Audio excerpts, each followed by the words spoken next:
They don't want to see Lord of the Rings where everything underneath it is you trying to just do your own thing Yeah, and really just um, crapping all over what came before. Um, I and do like.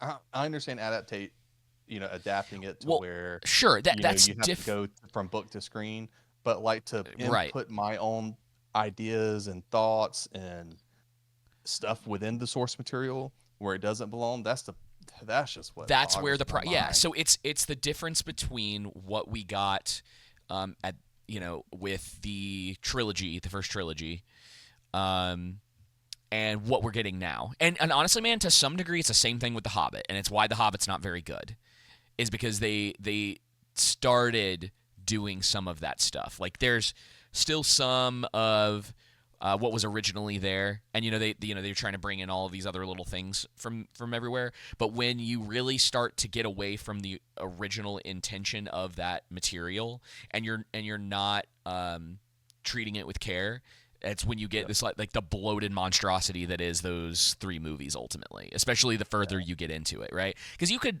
I mean, it's not fully, but like the first movie's like relatively faithful to that book. Yeah, it is. It definitely follows that story pretty well, and then it's like, well, now we have this little bit of it left, so we're gonna expand that into three or two more massive movies, and you're like, oh, guys. Um, but with this, right, like it's the you're looking at it and it's telling you it's Lord of the Rings. That's what comes up on the title. There's wizards and halflings and elves and Galadriel and like characters that you may be semi familiar with to some degree. But then as you're watching it, you're like, this doesn't seem, and it's what was happening with this episode, right? It's like this doesn't Right. seem right. Like, you read things from the original books, right? And like take Legolas as, he's one of the central elves in that. You're getting a lot of your information about how the elves work, what they're like, how their abilities work, what they can do, and then you go and watch this, and you're like, well, wait, why didn't they see that coming? Wait, why didn't he hear that? Wait, how come he couldn't see any of this previously? Like, why wasn't he aware of these things? Or what's blocking him from being able to see these things? There's all sorts of this stuff that comes up with the elves in this, especially because it's a very elf centric episode. Yep. They're just humans. They're like slightly, amped up humans, Yep. and Well, I mean, that's and it. it's not just the elves that are. It's um the Numenorians as well. They look like regular men, when they're supposed to be, of strong stature and like just beasts of Yeah, men, right? yeah. Think Very like cool. tall 300 type men. What The like movie 300. who's the guy from Reacher, The right? yeah, exact like Like him. that. But like so like him but taller, right? Like the mountain Well, size. okay. You know what I'm saying? And obviously, Uh, like for screen, like you're only going to be able to do so much, right? Like you can't right. find. But you get what I'm saying. Like Yeah. they're masculine, they're strong, they're courageous, and anyway, I digress. But even like the hobbits in the show just come off as stupid. But even the Oh, dwarves bro. sometimes to You know me what? come You know off what they as remind like me of? as just humans. Who? I was thinking about this. So we get introduced to my new favorite of the halflings, Nobody. And, and they remind me. They remind me of the Lost Boys from Hook. Like they're That's that. a good You know point. what I'm talking about? Like they. Oh man, forgive me, all his names. Oh, Rufio from Hook. Like they all just kind of look like that. Just very crazy and living out in the wilderness, and they don't have any like real direction. It's yeah, that's what it reminded me of. That's so funny. That's where their design direction came from. But one of the issues is that like this show is in every single way is a caricature of the real thing, and they love making references Oh yeah, they without do. actually adhering to the lore, and sticking to it. It's more like we want to make references to the lore, but not actually show you and write and give you the lore of what Tolkien wrote. Yeah. It's the weirdest thing to me. Yeah, it is. It's very odd, and I do not understand it, and I don't know It's, why. and it's not even just, here's the other thing. It's not even to Tolkien too. It's references to Peter Jackson. Without like this episode in particular to me was nothing but like ripping off Peter Jackson in a terrible way. And with but inserting the references to the lore with Tolkien and the references to Peter Jackson in a way that doesn't feel natural and organic. It's purely just nostalgia bait, and to be like, remember this, or from the books, be like, oh, Peter Jackson didn't have Ent wives and he didn't have the Bearer Whites in there. Oh, dude, I But did. we do. Yeah. Oh, Lord, I. That's a good point. And it's just, The Ent man. wives. Wow. How Yeah. dare they? I would that honestly. I the show has been. I I've found the show to be pretty insulting at times, but to be honest, like that part I really like the trees in the movie, the original movies, and in the books.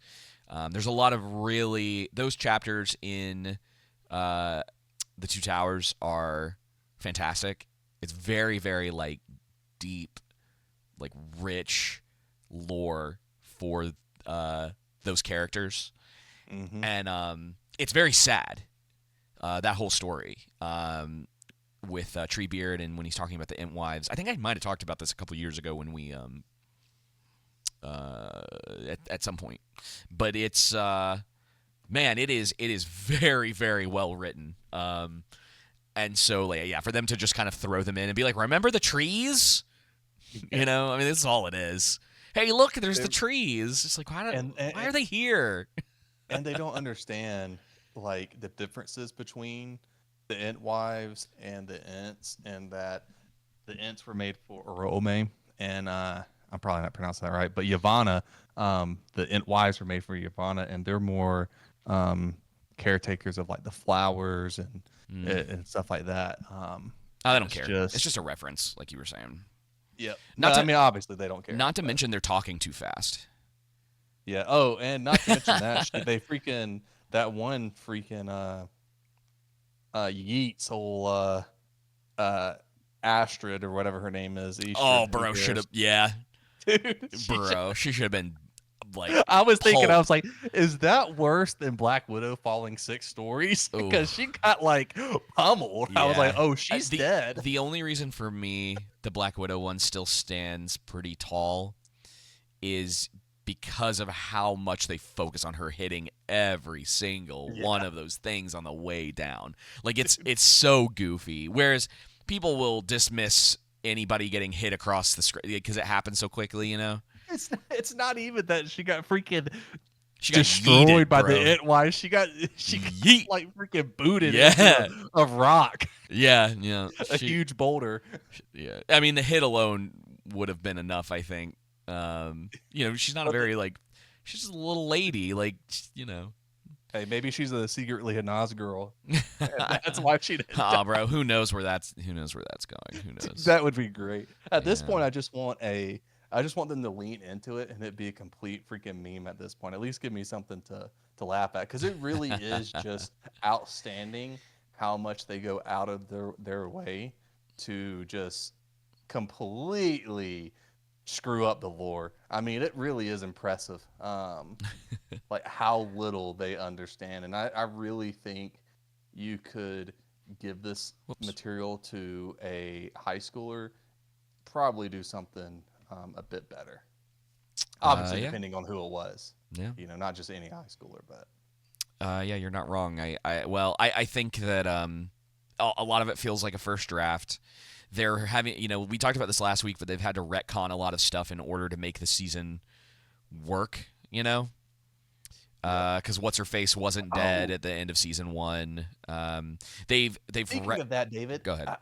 I'm sorry, I got to No, you're interrupt because I forgot. I've been forgetting to mention this. And dude, how does everyone all of a sudden No, the Southlands is called Mordor. Did Adar send Oh, that's a messengers good. out Yeah, everywhere? that's a good Be point. like, hey, on your maps, it's no Please longer the update. Southlands. It's called Yeah, Mordor. Just FYI. they just pushed out an update, right? That's how it works. That's how magic works in this show. That's Um, what Adar did. dude, He sent his orcs to the seven corners of the of Middle Earth to let everyone update their maps accordingly. we'll get into it, man. But like the elves are just, they're so. I mean, just the most frustrating. The we this was a major point for us last season too that we are kind of rehashing, but they don't know anything. They're the No, dumb. they They don't. are so dumb. It's unbelievable. Like it's like, what's the point of being thousands of years old, or even hundreds, right? I mean, even if you're not, whatever the case may be, right? You are like, you have lived a very long time, and they keep getting into these situations, going, "What is this? I don't understand. What's going on here?" And you're like, you you should know this. Yeah. Like your culture should know this world and everything about it backwards and forwards, either through study or through exploration. It doesn't make sense. Yeah, exactly. So. Ugh. All right. It really is, and it seems like each race in this series, like the elves, the dwarves, the hobbits, and the men, are all having a competition on who's the stupidest. Yeah. Well, And maybe the dwarves are the smartest, but yeah. Well, I mean, I don't know if you've noticed, but like maybe they're gonna show up later on, but they haven't had a lot of screen time this season. dude, well, it's weird. We don't get any Sauron in this episode. Yeah, no Sauron, no dwarves. And I think so. Again, I'm fine with talking about the lore. You can ask me questions. We can do Sure. that. But I really don't necessarily want to beat a dead horse with that. Fair enough. Again, yeah. I'm happy to talk about it. It's not a problem with me. But There's some we already stuff- know at this point they're not sticking to the lore. Nothing's accurate. We know that for sure. We'll wait till we get to old Tom Bombadil. Bro, this show, I'll say this. There are little things in this that if this was not a Lord of the Rings show, it'd still be bad. But there will be like moments where it could be more interesting what would be going on with, I'm just going to call him, Gandalf for now until they decide, until they retcon that. Yeah. But the conversations and the stuff going on with like the wizard who doesn't, he's lost his memory and he doesn't this being outside of the Lord of the Rings for the context, right? And then him meeting someone in the world who is kind of, little weird, and he sings to himself, and he's got a pet. Like, there's these little things in there where you're like, okay, if this wasn't Lord of the Rings, like, okay, like you might have in the middle of season 2 slightly caught my attention on something. It's a little too late, but like there are these like tiny little things sprinkled in there where you're like, okay, if this was your own thing, you might have an idea. The problem is that you've taken Tom Bombadil and turned him into a side quest character, And he should have been dialed up. Oh, a couple of way. notches Yeah, as that's what well. I'm saying is like, I actually like the actor who played Tom, surprisingly enough, and Mm-hmm. I really do think he was actually trying to capture who Tom was. It's just like he's trying something. Maybe that's what stands out the most is like, it doesn't seem like most of the cast is trying. I feel I got like the impression he was trying and like really trying to. It seemed like he read the books, and everything, but like I don't know if he was told to dial it down, but definitely like Tom is a jolly fellow. oh yeah, That he's wasn't- supposed to. That wasn't jolly. Obviously, he's Yeah. not supposed to be in the East, people. He was never in Rune. It's stupid. Why is he in the freaking middle of the desert where freaking old man Willow is? Bro, I don't get it. The only other thing, and we can get, I was going to comment on Twitter and say, I was going to tweet out, "Is it okay to storm the Capitol now?" is anyone have you seen anyone like really defending the show? No. It seems like I don't want to necessarily, just in case it's like kind of a vacuum/bubble thing, but I may have run across, But they're probably bot accounts or these little, people just trying to farm for engagement or whatever. Well, I Who've guess that's been not true. I trying have to, ran across people on Twitter. I just yeah, don't interact with them. right. I just haven't seen I'm much sorry. of note where anyone is actually liking the show or talking about it in a positive way. Yeah. Um, Most people aren't, I just and don't. like a lot of the accounts I Nobody's see watching it. seem like bots. Yeah, no one's watching it. I mean, what was it? It was only like when you look at the Samba numbers and you take away that extra day, it's only like 700,000 people Ooh. watched it, And which is like did they get through? Is that based on the first episode? Is that based on the first premiere. just the premiere? Yeah, so just the premiere. Oh, bro. Yeah, this show's, So I mean, I dead in guess the water. yeah, There's more dead in the water than that. which is Sauron floating out there. I think that's the same that Batwoman did. If not, maybe a little bit better or a little bit No. worse, but it's in the ballpark. I mean, you think the show's gonna? I mean, we can revisit this at the end of the season too, but like, you think it's gonna get a third season? It probably will get a third season. I don't like if they didn't Like, change it up after season 1. I think it will probably get a third season, and then after that, it will probably get canceled. okay, one more season, and I then think. they go, Yeah. we're done. Now, if they're smart, they Yo, would cancel it. race assists and Yeah. sex assists, because that's everybody's got to go back to that playbook. Oh, brother. But you ready to get into this episode? some more? Yeah. And So, go scene by scene.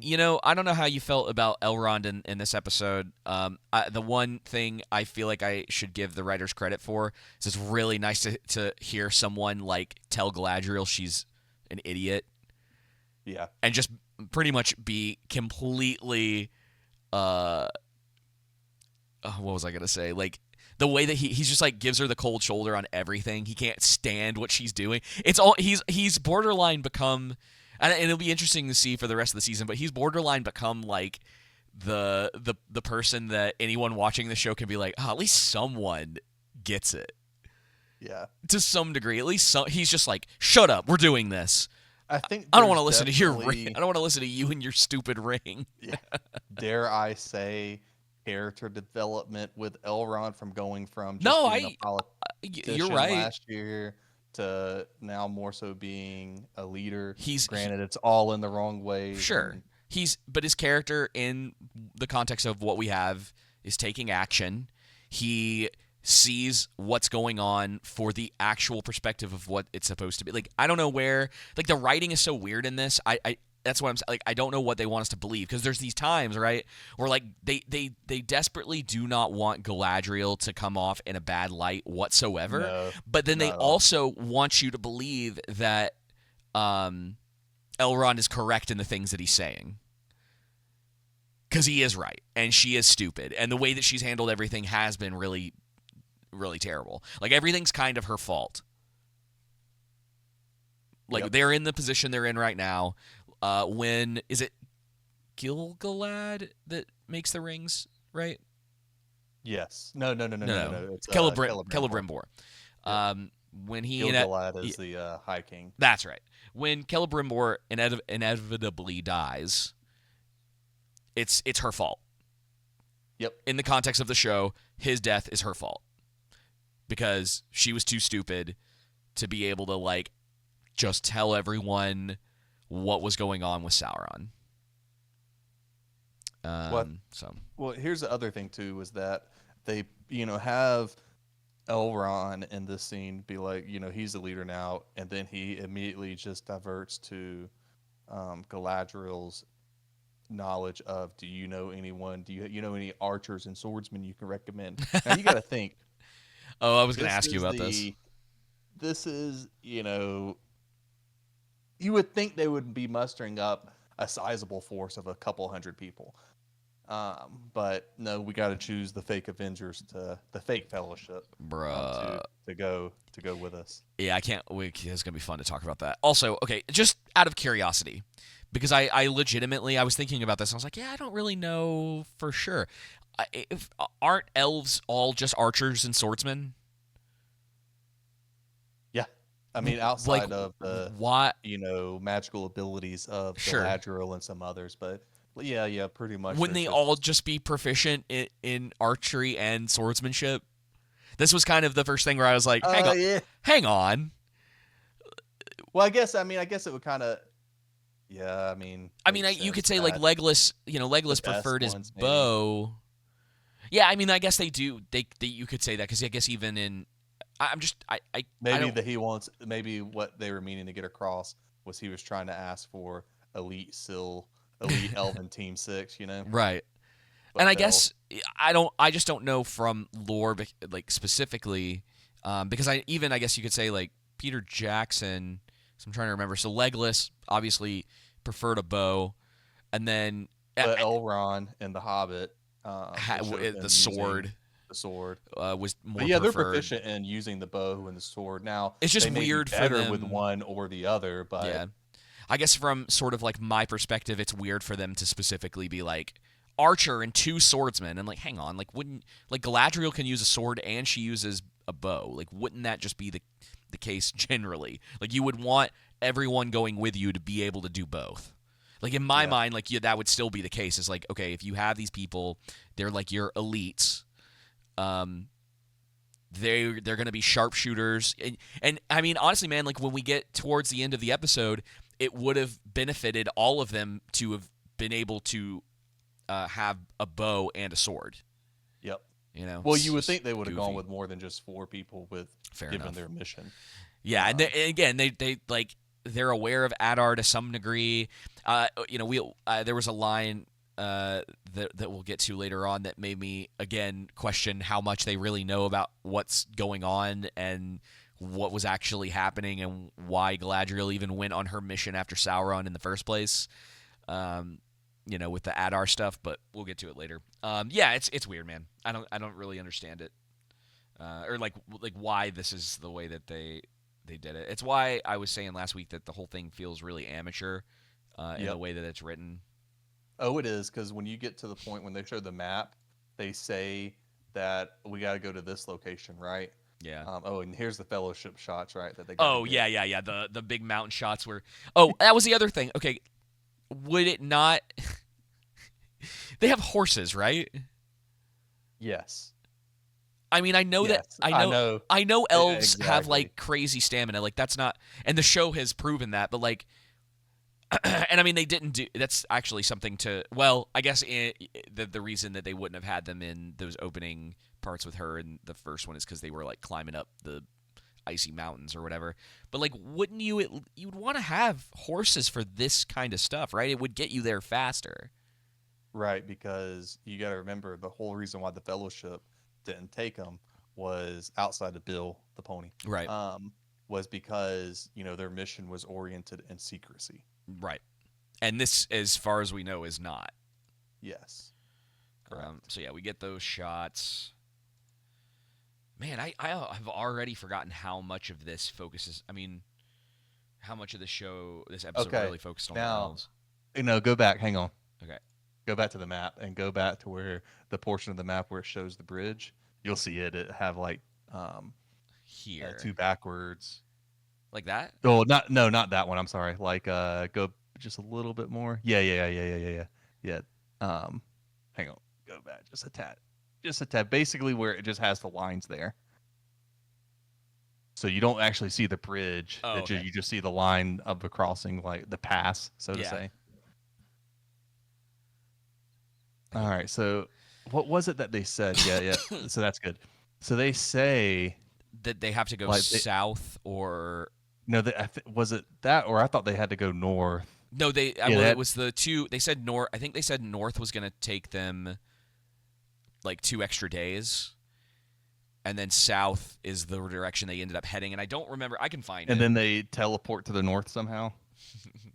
I just, it was something that caught my attention, but I digress now. Well, it kind of looks like down to the south, it's still just that gorge. Yeah. So unless there's just another bridge.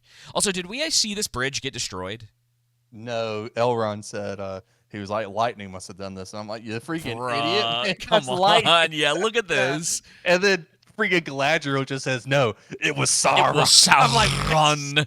You're like, okay, God. how could it was Sauron from Mordor? It must have been. Was it this part where they're like, it must have been from Mordor getting created? I'm like, well, that Bro, wasn't Sauron. what kind of That was lightning? Adar. What kind of lightning do they have in Middle Earth? Like, Goodness what would he? gracious. That's the craziest thing about that line, right? Is like, what would his context be for that? To just be like, oh, it might have been lightning. It's like, bro, what kind of lightning you been seeing? Right. So this is the the another what fellowship part where they say oh man what pull up the dialogue as it goes. No. Oh yeah, this is the He's wait, hang on, where is it? She says this is the work of Sauron. He goes, lightning? Question mark. No earthly force could do this. This is They the work of repurposed a lot Sauron. of Gandalf's lines in this too. What other paths might we take? Oh, this is the part you remember when Gandalf asked Frodo, Oh yeah. like that whole portion, that scene. This is that. We can either take, the Gap of Rohan, or we can take the Mines of Moria, and this is what that whole scene is. And again, like I don't necessarily, there's nothing wrong with wanting to pay homage to a previous work, film, TV show, right? That's fine when it's weaved in a way that works, right? We've seen bits, movies and TV shows that have weaved in nostalgia in an organic way, naturally in the narrative. Yeah. And a lot of the problem with Rings of Power is everything feels and seems disconnected. So I think that's an issue with the character writing and the narrative writing that you just can't get invested in. Yeah, for sure. Oh, and this is the part where she brings up the Barrow Downs, and it's like, how does Galadriel even know about the Barrow Downs? I don't know. But for me, it comes back Like to that's like just the framework of their own show. Like, do they not think to like? It wasn't, first off, obviously it wasn't Sauron that created the Barrow Downs, the Barrow Rights. It was the Witch King of Angmar and the Third Age, right? All that That's stuff. funny. Yeah. Well, It doesn't even exist. That's the thing is like what I was telling you before from the context of the show, right? Not from the lore. Yeah. If there was a place where a bunch of dead people are now ghosts, and if you go through there, they might murder you. Kind of seems like something the elves should know about. Yes. And not because exactly. yeah, it's really weird. And then they you would we'll get there. But you would think that they would also know how to handle that situation better too. Well, if that was the especially case. considering what I forget what Tyrion Gorthon means, but it's basically like if there was a forest that was called the Danger Forest, right? Or Death Forest, because everybody who enters dies, right? Yeah. It's like something you would clearly avoid. But yet the elves aren't, none of the elves, except for Galadriel, right? Because obviously, even though Elrond's the commander, they have to have her girl boss to the sun. Bro. So yeah, and then I was right. So they and I hate using that, but that really is true. She's the prime example of it.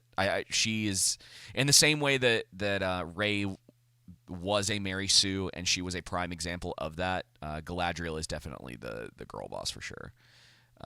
And the show wants you to believe honestly that she is a Mary Sue, but she's not, because she's done a lot of terrible things. She actually made like a ton of awful decisions, and the show just refuses to acknowledge them, which is a problem. It's kind of a weird place to be in with that. It's like a paradox almost.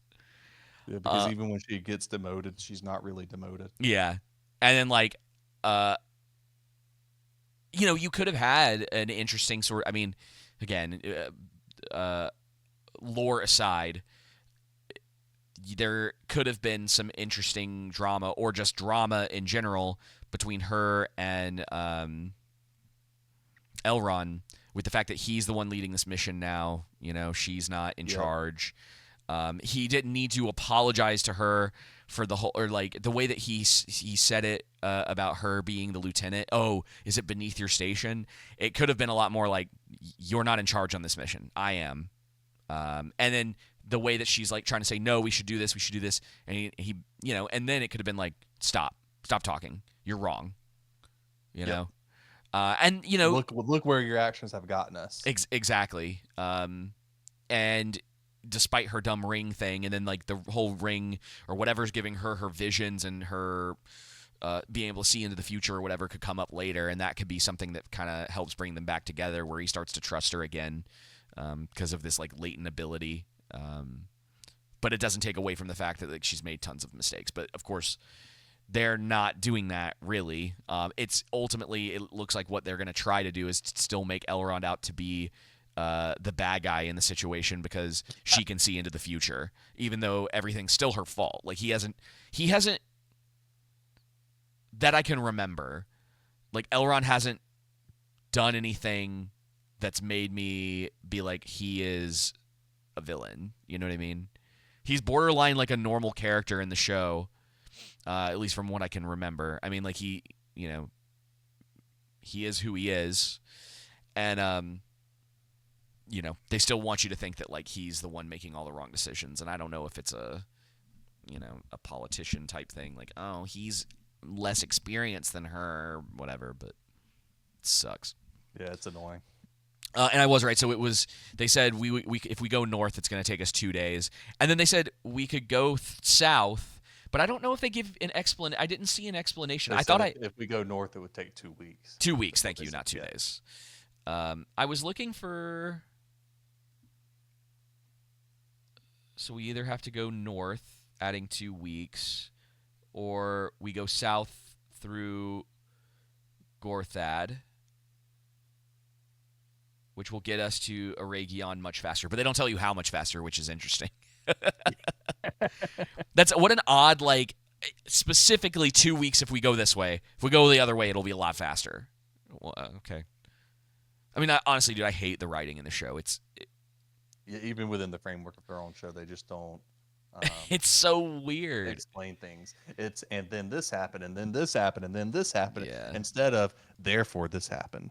Like, Yeah, that's know. well, and that's why there's not a lot of like good drama in the show, regardless of again, like we've And, talked like- about it. Regardless of the lore, there's no good drama in the show because they're not taking the time to set things up. Like they just they're so.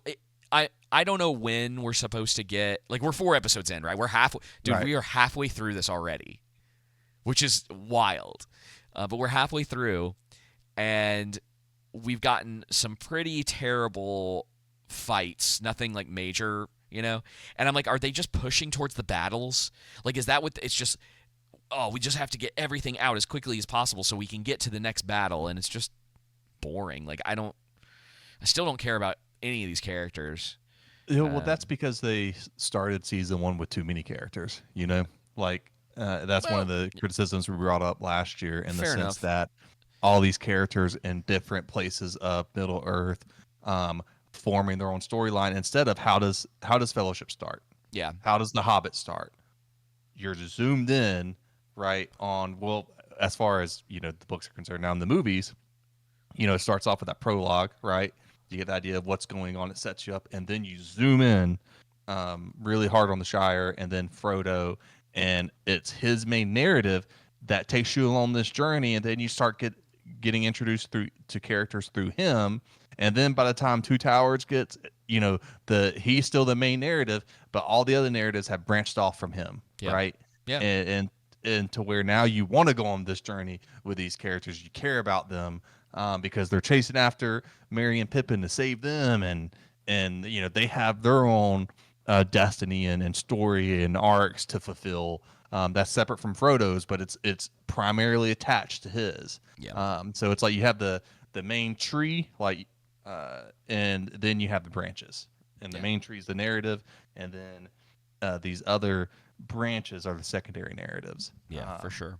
Yeah, And that's and where there's not Rings too of many of Power them really too. fell. Yeah, there's not too Because many of them too, and everybody gets a appropriate amount of time based on how important their characters are to the story. And in this, Yep. like, we get this, our little Avengers team of elves, but we don't know anything about any of them. We hardly know anything about Elrond or Galadriel, and they've had an insane amount of screen time at this point. It's like, so if something happens to one of them, it's like, why do we care? Why do we care? What does it matter? It's just like, oh, you guys are just stupid. We can kind of jump to it because I think it's coming up. I don't know if we have something before that because we kind of talked about, they get into this fight. I'm gonna jump ahead just a little bit so we can talk about that. I just need to find it.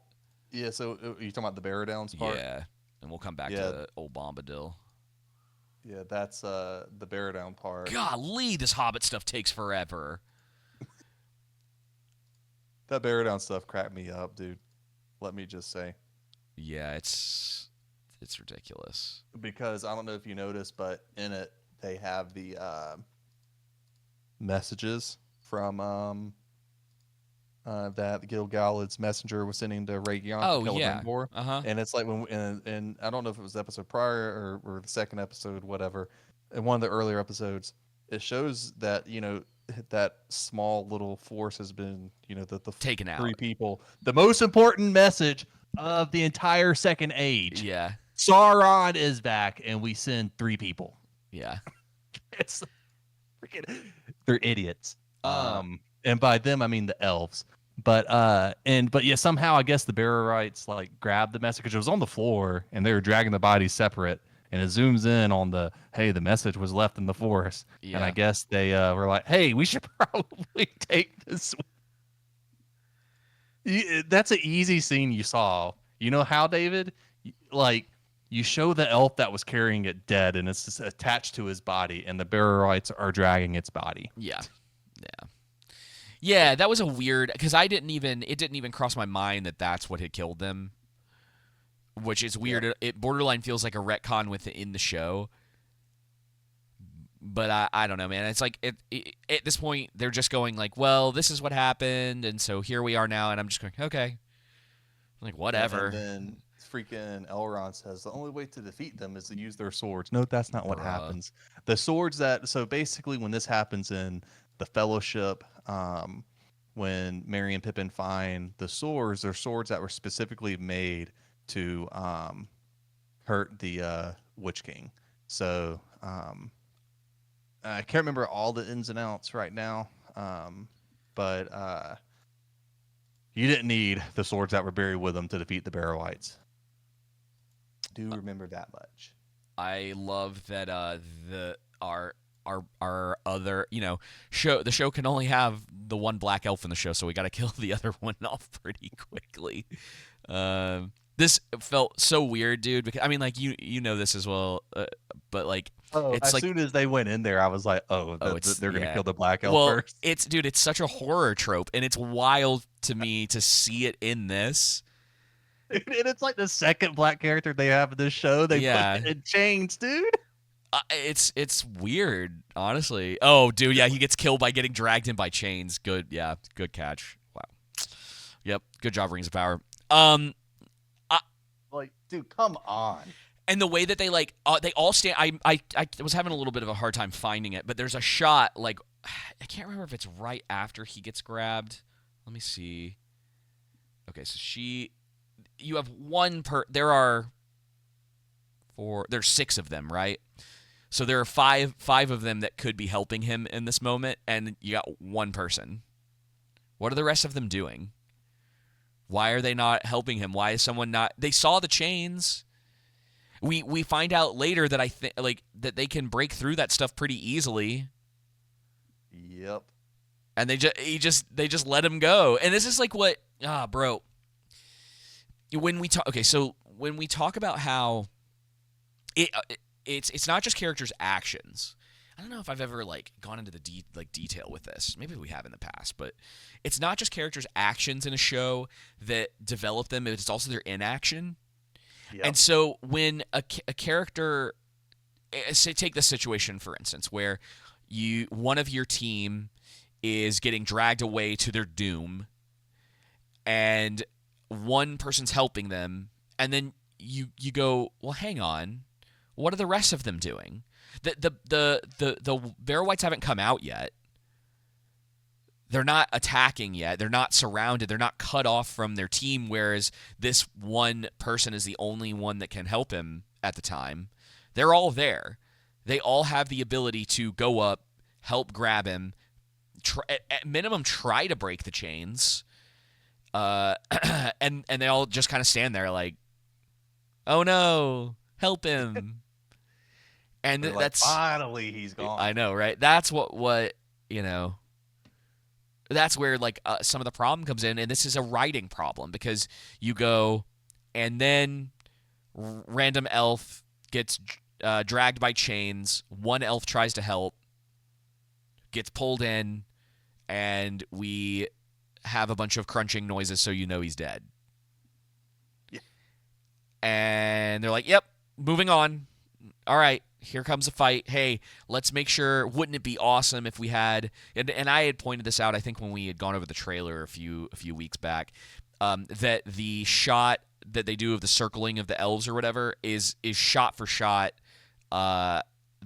Avengers, but I think Yes. it's reversed. The only thing they did is they spun the camera the opposite way. And I pulled up that scene from Avengers and like went back and forth on it. Was like, see, it's literally the same thing.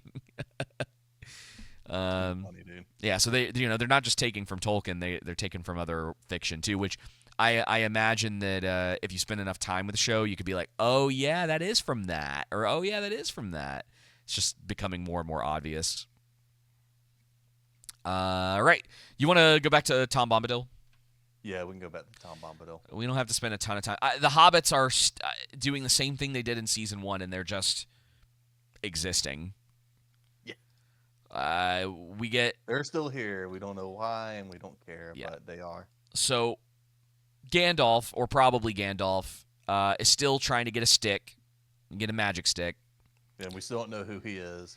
And we have Yeah. another wizard in season 2 that we don't know who he is. So Don't we get have? the mystery box. Yeah. Oh, that dude. worked so well for season 1, they had to replicate it in season Yeah. 2. So it's not the mystery box of whether he's a wizard or not anymore, or like what, but it's the mystery box of what's his name. And then we have evil. We have Dark Wizard, who the other halflings that we meet think he's the Dark Wizard. It's so like the logic in this doesn't make sense, right? And like Nori just like leaves out information in that scene, where they're like, "Oh, there's a Dark Wizard. Oh, you're clearly working with the Dark Wizard," and she's not like, "No, we came from way away. Like we're not from here, and he came from there, and so it's not your guy. It's a different guy." And like there's ways that the pieces could connect in logical conversations. If you actually sat down and you wrote the dialogue, where it's like, okay, they came from far away. How easy would it be for Nori to convince them? It's like, well, probably easy enough to at least calm their nerves that it's not the Dark Wizard who's in this area. Well, see, that's the thing. No one really talks to each other in this show like they're real people. Yeah. Everything, all the dialogue is very just strange. It's like me talking to you, upon yonder, sir, what were you doing the day before? Just like in these weird, purple prose type ways. Yeah. Which what I just described was not. That was a terrible analogy, but you know what I'm saying. Our dwell leader. It's like Shakespearean, almost. If I was talking Old English today, it's like, why are you doing that, sir? Oh, here we go. Here's Mr. Bombadil. And it's all of them. It's the elves, it's the dwarves, it's the men, it's the hobbits. All of them, with the exception of probably Adar, speak in odd ways that we typically don't speak. Yeah. I don't know how much you have to say about Tom Bombadil. Yeah, he shouldn't be here. He wasn't in Rune. He should be more jolly. Yeah, characteristically, his tone is so played down.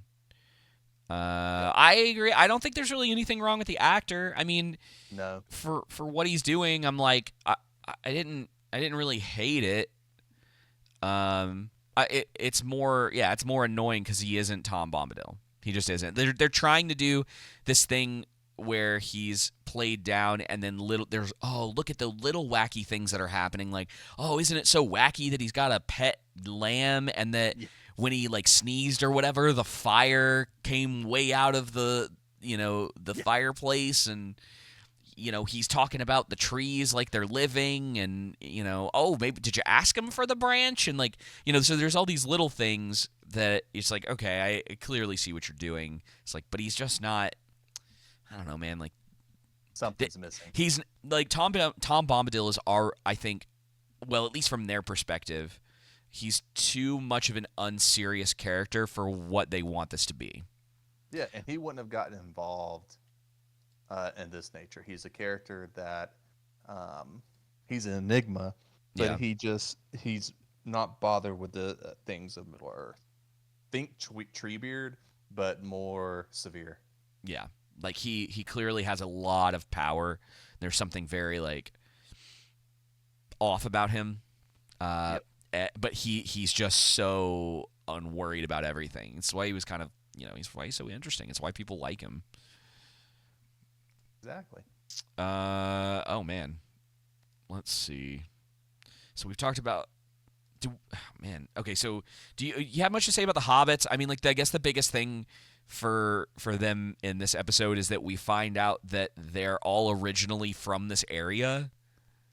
So yeah, I do have something to say about this. Yeah, the stores are not. They don't live in the desert. They live literally by streams. That's who Smeagol and Eagle, are. They're stores. They're by rivers and everything. And That's where they get their food from. Yeah, water. You have a water source, a food source. Freaking desert. Yeah. Why am I not? Um. But yeah, no, I don't like the design. They look stupid. I mean, it's just like, hey, you might as well throw in the oh shoot, why is their name slipping my mind? Starts with an F. The Formaldehydes. That's what I want to say, but that's not it. Oh man, you have the Harfoots, the stores, and oh shoot. Huh. I didn't really notice it before, but this scene is actually lit all right. If I can give them just a little bit of a compliment, the scene of them looking. Allohides, that's it. Okay. Allohides. Because the troll room doesn't want to help me out. I know. They're quiet tonight. They are. There were like 9 of them in there at one point, and they're just being real quiet. They're shy. But yeah, if I can give this scene of Poppy and the other lady like talking about the lore or whatever. Oh, bro, not to mention because I missed this when we were talking about the Barrow White stuff. Someone literally goes, "Well, according to the lore." I was just like, "Oh, y'all." Too funny, right? No, don't say that. Like that's like internet talk. It doesn't. It hurts me, dude. That one got me. Probably the best line in the episode, but it got me. I was like, "What are you doing?" It is right that she was that the stores were ruled by matriarch. That part is correct. But no, there was no prophecy about the Shire. Yeah, it's like that wasn't. Why did it have to be a prophecy? Like, if you were gonna do this, right? Why couldn't it have been like? You remember in you saw Furiosa, right? Yes. The new one. You remember how she came from there? This place that she was trying to get back to? Yes. And that was the connection for like everyone else, where it was like, oh, she's from basically Eden, and a bunch of us believe her because that's where she came from. Like she knows, She just doesn't understand. So it's like, it's very convincing to be like, we believe, we know, we pretty much know it exists, but we don't know how to get there. instead of like what they were doing here, where it's like, oh, we just happen to believe this place is there. There's a prophecy that he had a dream or it was that, and you're just like it just isn't as it's not as interesting, especially when you've got plenty of that already in the show. Yep. The rest of the show has that like very like They really fantastic. do rely on mystery box. Yeah. A ton, dude. Yeah. And just like It's like they know no other form of writing. and it could have been a lot more interesting if like the original like a Hobbit or whoever they did this and they happened to they found it and then say for whatever reason they just couldn't figure out how to get back. I mean, you'd have to actually like kind of think about it and work out the details, and it's kind of dumb anyways, but in this context, right? Right. But just being like, oh no, it was he did it because of like flumpy reasons, Yeah. We've got enough of that in the show. Like make the Harfoots like more grounded. Like let them be a little bit like easier to digest than a lot of the other like fantastical stuff that's going on. Well, everything in this show needs to be way more grounded than it is. Yeah. I mean, the Lord of the Rings is not, Tolkien's Middle Earth, with the exception of the First Age, isn't fantastical in that sense, like as they're making it, and to where like you get hit by a ant wife and you don't die, you jump off a cliff. Like elves died from jumping off of cliffs in the lore. Like Tolkien's universe has rules to it. Oh, for sure. This fantasy world has rules to it, and it's important to stick to that stuff, because then it just ends up becoming a caricature of itself. Yeah, I agree. And this show, I mean, this show just doesn't follow any sense of logic, really. Travel time makes no sense. It's really just dependent upon what they need. The What's power convenient for them. Yeah, power levels don't make any sense. It's like when Galadriel's fighting the Barrow-wights, it's like she has no clue what she's doing. She's struggling just like the rest of them. They don't have any idea. Like they know the lore, but then it just happens to slip their mind in the moment until it's necessary for them to remember, Yep. It's like, oh, drama until the drama's not necessary anymore. And now I remember. It's like, dude, you're like y'all are supposed to be just like otherworldly. Like things aren't supposed to work exactly the same for you.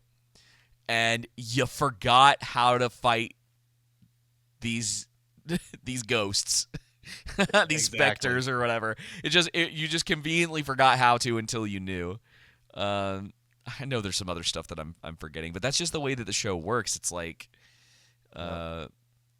nothing really makes a lot of sense. Oh, and then Galadriel, of course, like when she gets into the fight with the orcs, and the next thing she becomes the Terminator again.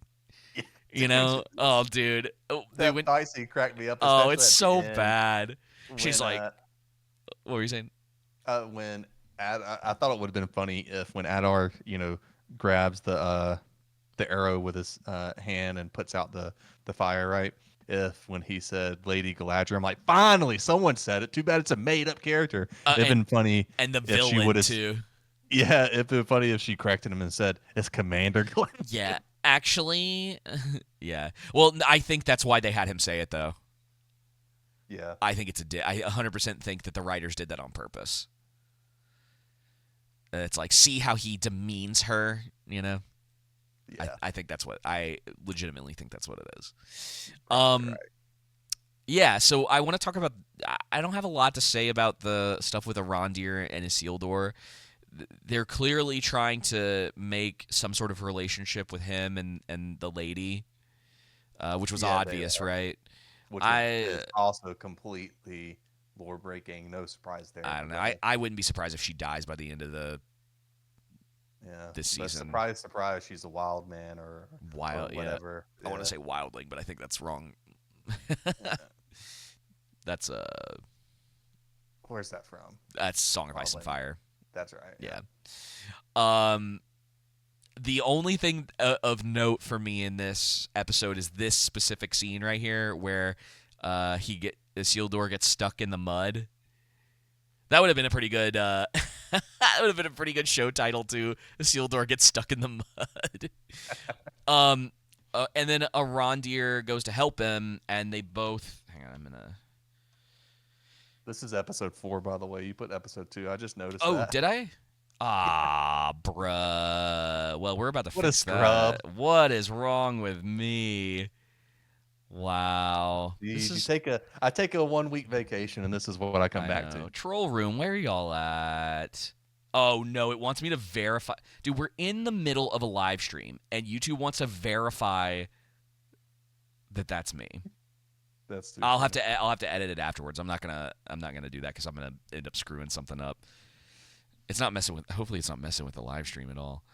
Bro, that's so stupid. YouTube, what are you doing? All right, we're going back. So there. He's Isildur's stuck in the mud, and I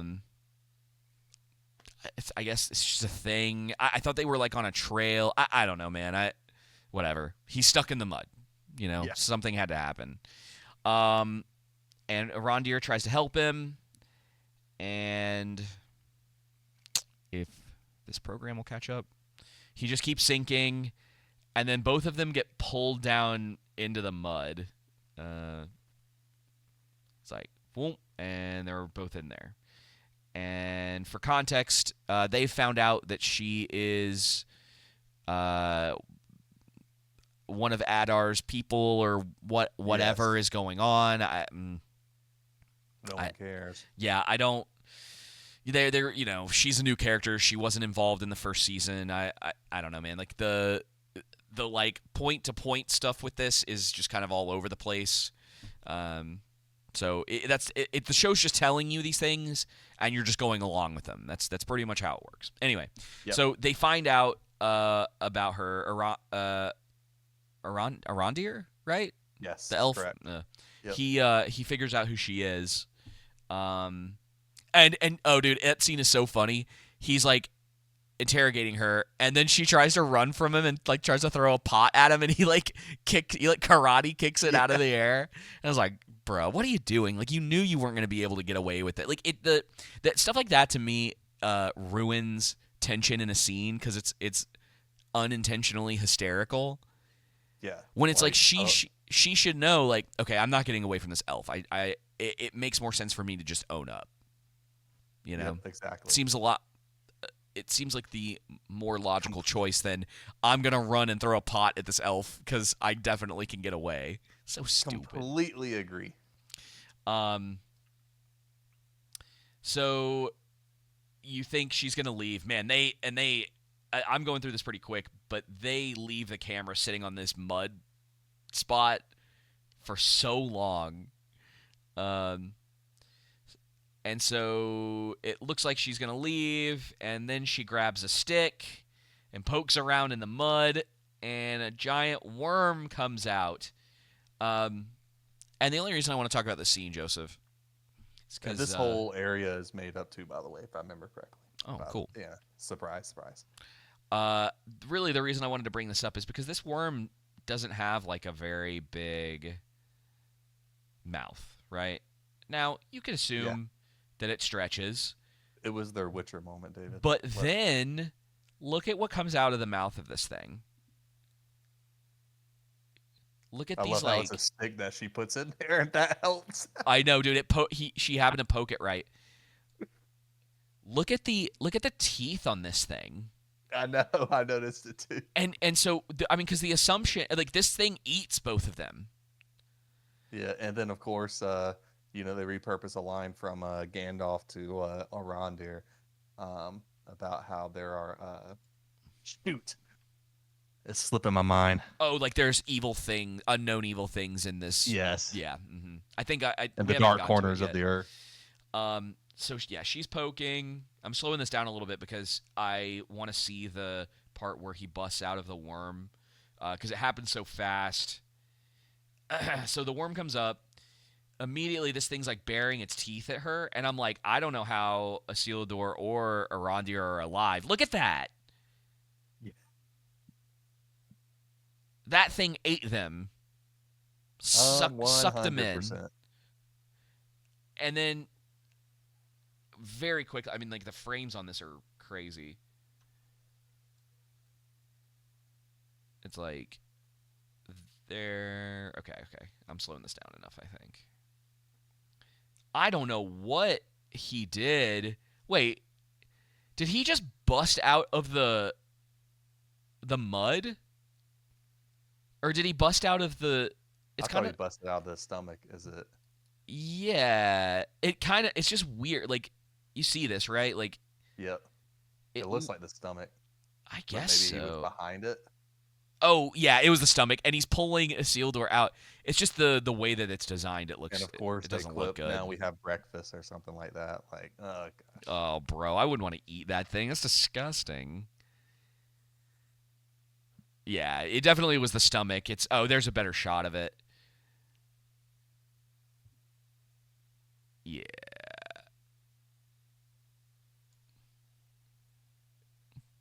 So I just wanted to point that out because I don't know how they managed to do that,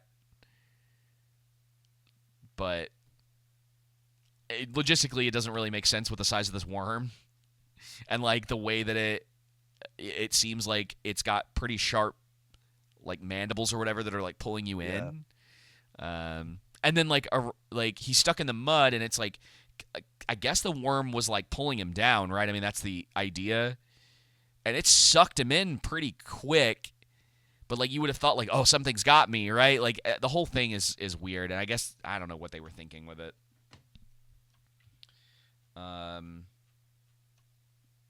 And that's all the characters, man. I don't know if there's anything else like specific that No, you that we wanted need to to talk talk about. about. We kind of talked. 'Cause I think we talked Oh, about everything we at talked this about the point. Ents already. We don't really need to go back over that. Yep. There she is. There's our Ent wife. You can tell their budget is the trees alone. You can tell their budget for like CG and everything was way lower. Yeah, it I don't was. know what they were spending the budget on, but it definitely wasn't that. It's why I don't know if you noticed too, but a lot of this episode takes place in the dark, Yes. and it's I definitely did to notice hide. it. It's definitely to That's hide some stuff, including that's the most trees. of uh, this television series is in the dark so far this year. And then we get the fight with Galadriel. The elf gets shot by an arrow, which like I'm not saying that couldn't happen, but the way that worked out, it was like he got hit by like a stray arrow when they were shooting at the horse. Yes. And then like he doesn't like cry out or anything. It's just all of a sudden he goes, "Huh." He's Yeah. like, "Bro, you would know." And then we actually get a Rey Skywalker moment right here, Joseph. Yes, we do. In our Lord of the Rings show, they give us a Rise of Sky, not just Rey Skywalker moment, a Rise of Skywalker Rey Skywalker moment, where her ring gives her extra Healy powers, Yep. and they're all like, "Wow, Can't believe that happened. it's so cool." And then it basically ends with her fighting. And bump, bump, bump. Wait. She runs into her old. Well, wait, have they met? Yes, they did. They met in Okay. season 1. Remember? She No. captured him. She captured, or they captured him, and she had that whole conversation with him where she went all psychopathic. You're describing a lot of stuff with her in So that season. she captures him, or they capture him, and they put Adar in that barn or wherever it was. Oh, yeah. Yeah, I remember. There you go. Yeah. Yeah, not a very memorable part of season 1 for sure. And it's nothing like the Pyre Classic flow to the face. Yeah, there were a And lot of then- other really and stupid then things. I think the stupidest thing all of last season was definitely Tarmuriel getting blinded, and their big idea to cover up her blindness is putting a blind. Bro, I don't know. I mean, like, we could write a list and probably do like a put them up against each other. Like, what was the dumbest thing that happened in season 1? Yeah. I don't know, man. At least season 1 had a bunch of really stupid things to laugh at. That's kind of the biggest problem. even for this, like being bad, is that it's not. There's nothing that interesting about it being bad. Right. You know, they're moving further and further away from any kind of sense of lore. So that stuff, like you were talking about at the beginning of this episode, like that's not even that interesting to talk about at this point because we're just running in circles. Like how many times do we have to keep talking about how like Adar's not a real character, and then like how the Mithril isn't like connected to the elves like that, and you know why, you know, I mean Tom Bombadil's I guess something kind of new, but like even that, like what else is there for us to talk about with him? Like, Yeah. you know, how many times is he gonna show up and us be like, man, that's kind of weird. Weird he does that. That's definitely out of character. I don't It's know, just man. not a lot of fun, is it? No, it's not at all. Like I watched this a couple hours before we recorded because I was gonna watch it yesterday and I was like, I'm not ruining my Sunday. I was like, I'll just come home from work and like record and watch, and then we'll do the show because like, dude, the show is it's leaving my memory almost as quick. Like if it wasn't for the recaps at the beginning, I don't know if I would remember the previous 3 episodes that well. Like there's little things here and there, but it's so boring and uninspired, and they waste unbelievable amounts of time. Like I don't know why we've had to spend so much time with the Harfoots. I mean, I didn't show the scene, but like one of the best parts though is that one of the Harfoots gets punched in the face, and it's just like cool, you know. These tiny moments of levity, but like there's only a couple parts in this episode where I even like chuckled at all or was like, wow, that's real stupid. Most of it's just the same old like frustration with the way that they're handling characters, the way that they're handling like their own world building for this, you know. They want to make their own thing and they can't even make it halfway like to the point where like this, you know, is just a bad, like it's not even just like a bad rip off, right? Like it's a awful like abomination of a television show that is also based on like a beloved series. Yes. And it just, yeah, it's miserable. It's just like I don't know. It's like watching someone die slowly of like drugs, like a heroin addiction. Like it's just not. It's painful, you know. And you're like, stop, and then like it just won't stop. We did get a comment in the troll room. I can't tell if that's a sarcastic comment or a genuine comment. Hang on, I've got something else up. I'm gonna look. Let's see what's going on over there. Analysis without all the man-child douchebaggery. Refreshing. It seems the man-child douchebaggery. I don't know. I can't trust it. I know, right? I don't know whether to thank you or fight you. Yeah. Well, one way or another, we appreciate the internet has scarred us. Yeah, we appreciate you. You know, saying your piece. I know it's hard. It's like friend or foe. I don't know, man. Some people prefer that. You know, it's their thing. Like No, in the words of Gil Galad, are you my friend, buddy, or my enemy, bad guy? This is a risk we must chance to take. Oh, the dialogue. It's wonderful. Right. Well, Joseph, do you want to add anything else before we close the show out? No, I mean, actually, yes, I do. The value for value system. I'm sure everybody and their mother, unless you've been under the rock, have heard about everything going on with Tenet Media. And that's why we do the value for value system, which means you can donate to us in the form of your time, talent, and treasure, no matter who you are or where you're from, what company you work with. It doesn't matter. You can click on our show notes and go to our direct.me link, and there You will find all the links to everything you need to. Our value for value system is just a way for us to allow you guys to be producers of our shows. We don't call you listeners, fans, audience, any of that stuff.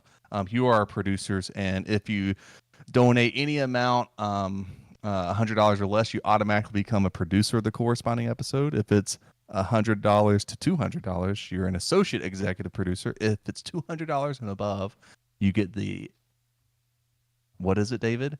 The executive producer title. I was like, I was trying to set you up.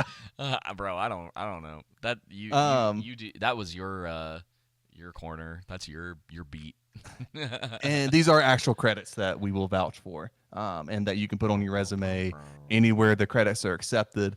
And we legitimately put you guys as our producers or associate executive producer or executive producer of the episode. And those donations, they can be lump sum, or they can be cumulative. It doesn't matter.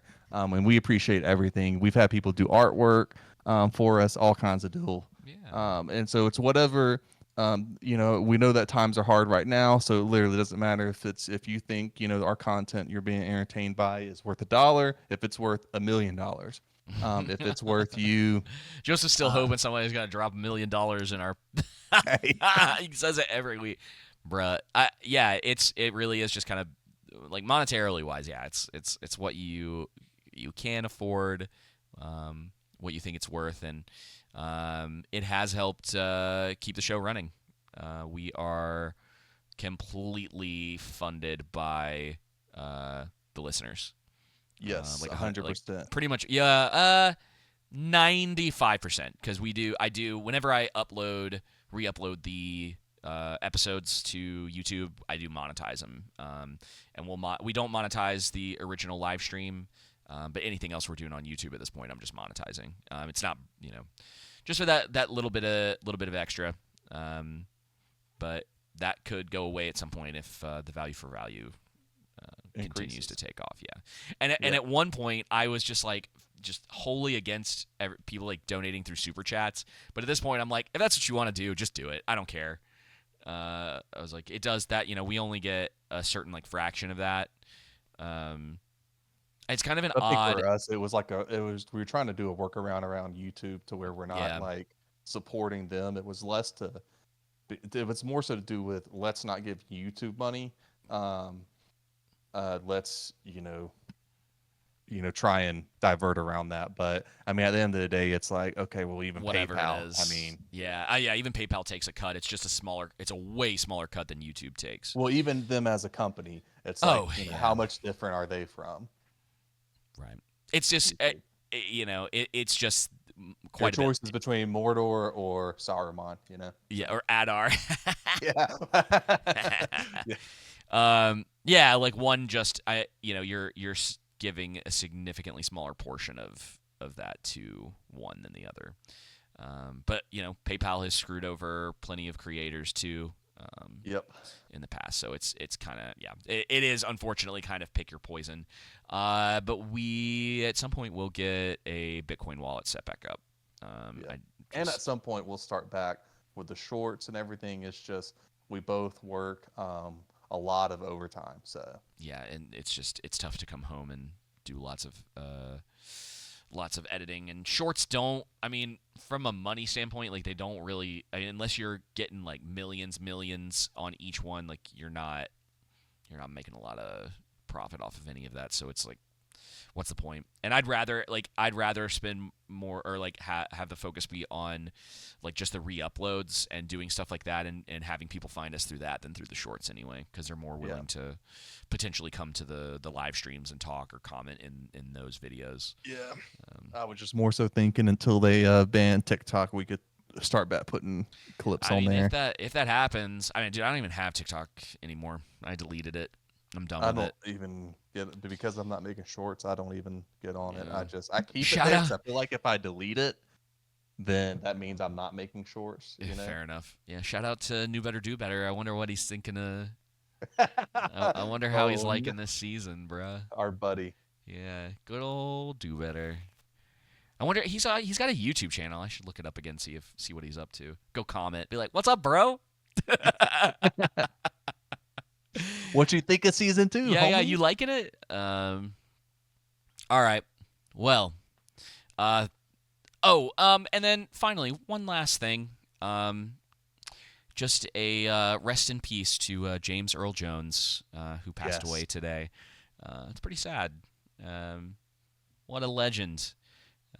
He, voice of Darth Vader, among many, many, many other acting performances. His voice is pretty much unlike anything else that has come through Hollywood, and it's sad to no longer really have that. But I think he might be one of the rare exceptions, at least that I can think of an actor who, went out without completely, ruining his legacy, Yeah. Mark Hamill. Anyway, yeah, rest in peace, James Earl Jones. Thank you for everything that you did. All right. Well, we will be back next week with episode 5 of Rings of Power. Oh, man. It's going to be over soon, y'all. And then we can spend some time talking about Arcane. Oh, my gosh. I can't wait. Yep. But, yeah, until then, if y'all. someone makes a donation of $1,000, we will cover Agatha all along for Agatha no Bro, more. I don't even want him to do that. That's coming. Is that soon? Yeah, September or something. Okay. Well, That shows you how much I know. I think it's like the 15th, 18th, 21st. It's one of the days in September. I wonder if maybe all the Acolyte people who are still really upset about that will move over to Agatha. Maybe. All right. Well, until next time, y'all. Take it easy. See ya.